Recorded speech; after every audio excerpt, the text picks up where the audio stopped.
Deload weeks are all the hype these days, but what you may not know is that there's only actually one study looking at this, and the results might surprise you.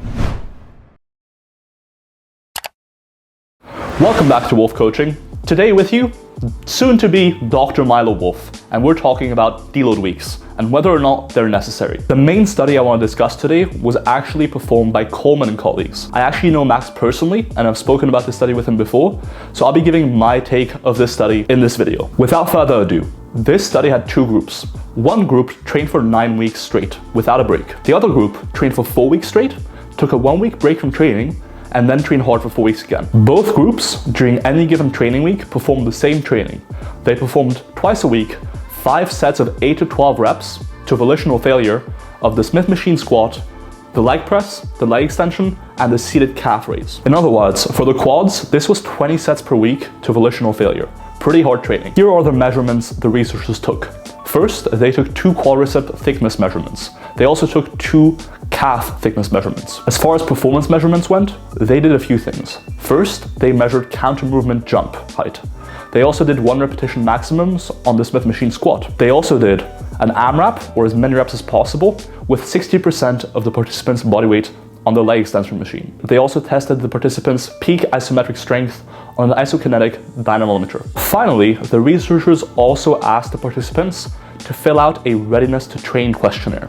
This took place after 4 weeks of training and after the whole 9 weeks of training. This questionnaire included questions about sleep, motivation to train, physical strength, mental strength, appetite, sleep, etc. Before we go into the results, I want to highlight what the common narrative in the evidence-based fitness community has been. The common narrative has been that deloads will improve your gains. Well, the results don't really support that. First, let's talk about hypertrophy. The conventional training group that didn't deload generally saw about the same muscle growth as the deload group. If anything, the differences actually slightly lean in favor of the traditional group that just trained hard for 9 weeks straight without deloading. With regards to performance, this generally, again, leaned in favor of the no deload group that just trained hard for 9 weeks. Specifically, 1 repetition maximum strength and isometric strength improved more in the group consistently training versus the group that deloaded in week 5. Interestingly, the group consistently training reported decreases in muscle soreness from weeks 4 to 9 and consistent motivation all throughout, whereas the group deloading reported increases in soreness in weeks 4 through 9 and reported lower motivation to train in weeks 4 through 9. The authors also noted that at the end of these 9 weeks of pretty hard training of 20 sets a week to volitional failure, most of the participants didn't feel like they needed to take a break from training, even though this was some of the hardest training that they had ever done before. This actually goes counter to the idea of cumulative fatigue, where if you train consistently hard, week in, week out, you accumulate fatigue and that eventually becomes an issue. In this study, after 9 weeks of hard training, they were still fine. To remind you, this is the first study actually looking at the concepts of deload. Most people deload around once a month, they deload for a week, and they don't train a whole lot during that deload.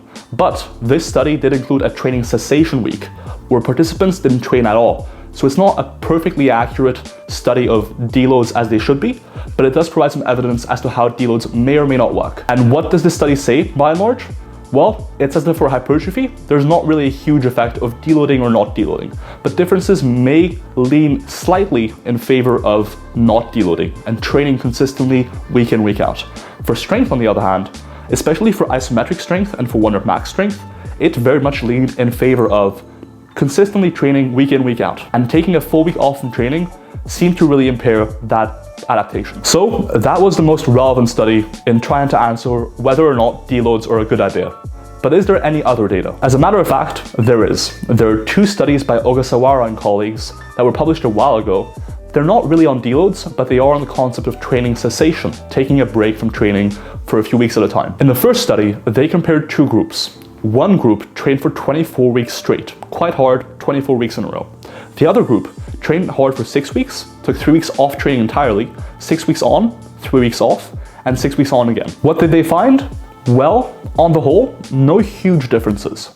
But the differences in muscle strength and muscle hypertrophy gained over these 24 weeks did also lean in favor of the continuous training group that didn't take 3 weeks off twice during that 24-week study. Interestingly, the group taking 3 weeks off did see a decline in their muscle size and their strength over those 3-week breaks. So 3 weeks may be enough to see somewhat of a reduction in your strength and hypertrophy. In fact, if you look at how fast they lost muscle and strength, it is about the same pace as the pace at which they gained muscle and strength while they were training hard. So this first 24-week study does slightly support the idea of consistently training, at least in the context of taking a full 3 weeks off from training. The second study by Ogasawara and colleagues was similar.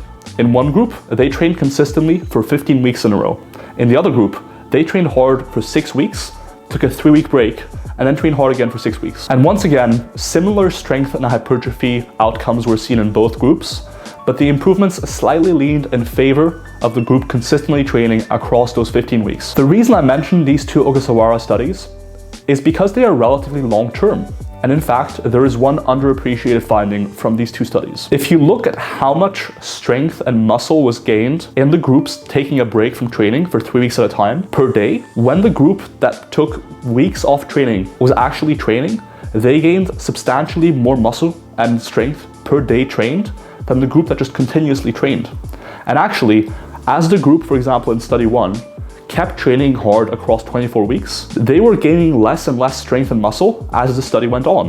Whereas the group who took 3 weeks off at a time actually saw pretty robust muscle growth and strength gains after those 3 weeks off, as if they somehow resensitized to training because of that time off from training. In addition, this may also partly have been because they regained some of that lost muscle or strength that they lost while simply not training for 3 weeks. However, let's talk about resensitization. There is actually some data that training cessation in rodents, or in rats essentially, can resensitize you specifically in terms of mTOR signaling. mTOR is a pathway involved in muscle hypertrophy signaling, essentially the thing that makes you jacked. And taking 12 days off in rodents seemed to roughly restore the sensitivity of mTOR signaling in response to resistance training. This doesn't mean that you should just take 12 days off, because time doesn't quite function the same way in rodents as it does in humans, but it does provide evidence that taking some time off every now and then may help resensitize you to hypertrophy training and to strength training. So we've discussed 4 studies. Broadly speaking, consistently training, in the short term at least, seems better than taking time off, at least when not training at all. But what are some of the takeaways as far as how you should deload, or whether or not you should deload? First, deloading doesn't need to occur frequently. If you're only training 2 or 3 days a week, for most people, you may never actually benefit from a deload. The amount of training you do may not warrant resensitization because you never became desensitized to begin with. Likewise, you will never encounter that much fatigue, and so you may never need to deload. Secondly, reactive deloads probably work best. Taking a week off after 4 weeks of training, or after 6 weeks of training, or after 12 weeks of training is all pretty arbitrary. Thirdly, deloads probably won't improve your muscle growth above just training consistently. Deloading may actually harm your muscle growth and strength adaptations in the short term. That said, in the long term, deloading may actually help you by resensitizing you to hypertrophy signaling. That being said, this is pretty hypothetical, so I would err on the side of caution and deload less frequently rather than more frequently. Taking a full week off training when deloading probably isn't ideal. You still want to do some training because if you don't train at all, you can likely see a slight reduction in your strength and muscle size, at least when we're talking about 2 or 3 weeks off training. Doing some training during your deload also prevents you from being super sore when you get back, and it may prevent the reduction in motivation that was seen in the Coleman study by the participants who took a full week off training. I would generally recommend training at least 2 days a week while deloading. Bodyweight training like push-ups, pull-ups, inverted rows, pistol squats, single leg RDLs and stuff like that, those can all be pretty good options and are definitely better than nothing if you don't have access to any equipment. Here's how I think deloads are best applied. It may be worth deloading when and if you have a life stressor or a commitment that prevents you from getting effective training in to begin with. Let's say you're moving places, across states, across countries, or what have you. Or let's say you're on a holiday where you don't have a gym. Those might be cases where either high stress, in the case of moving or having exams, or just not having access to a gym can prevent you from getting really effective training in, or can kind of make you stop from feeling like training.